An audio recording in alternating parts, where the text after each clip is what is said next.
യേശുവിൽ പ്രിയപ്പെട്ടവരെ, ദൈവത്തോട് ഒത്തിരി പ്രാർത്ഥിച്ചിട്ടും ദൈവം പ്രാർത്ഥന കേട്ടില്ല, ചോദിച്ചത് തന്നില്ല എന്നൊക്കെ നമ്മൾ പരാതി പറയാറുണ്ട്. പലപ്പോഴും നമ്മുടെ ഇഷ്ടം നടക്കണമെന്നുള്ള നിർബന്ധം പിടിച്ചുള്ള പ്രാർത്ഥനയാണ് ദൈവം കേൾക്കാതെ വരുന്നത്.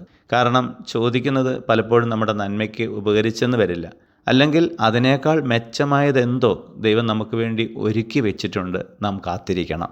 ഇന്നത്തെ വചനം നമുക്ക് തരുന്ന ഒരു ഉറപ്പുണ്ട്. ദൈവത്തിൻ്റെ ഇഷ്ടമനുസരിച്ചാണ് നാം പ്രാർത്ഥിക്കുന്നതെങ്കിൽ ആ പ്രാർത്ഥന ദൈവം തീർച്ചയായിട്ടും കേൾക്കുമെന്നും ചോദിച്ചത് കിട്ടിയെന്ന് നമുക്ക് ഉറപ്പായിട്ടും വിശ്വസിക്കാമെന്നും പറയുന്നു. ഈ ഒരു ഉറപ്പ് ഈശോയ്ക്കുണ്ടായിരുന്നു.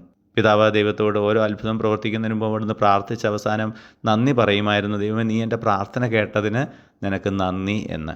പ്രിയപ്പെട്ടവരെ, നമുക്കും ഈ ഒരു ഉറപ്പോടുകൂടി ദൈവത്തിൻ്റെ ഇഷ്ടമനുസരിച്ച് പ്രാർത്ഥിക്കാൻ ശ്രമിക്കാം. നമ്മുടെ രക്ഷകനായ ഈശോ നമ്മെ സമൃദ്ധമായിട്ട് അനുഗ്രഹിക്കുമാറാകട്ടെ, ഇപ്പോഴും എപ്പോഴും എന്നേക്കും. ആമേൻ.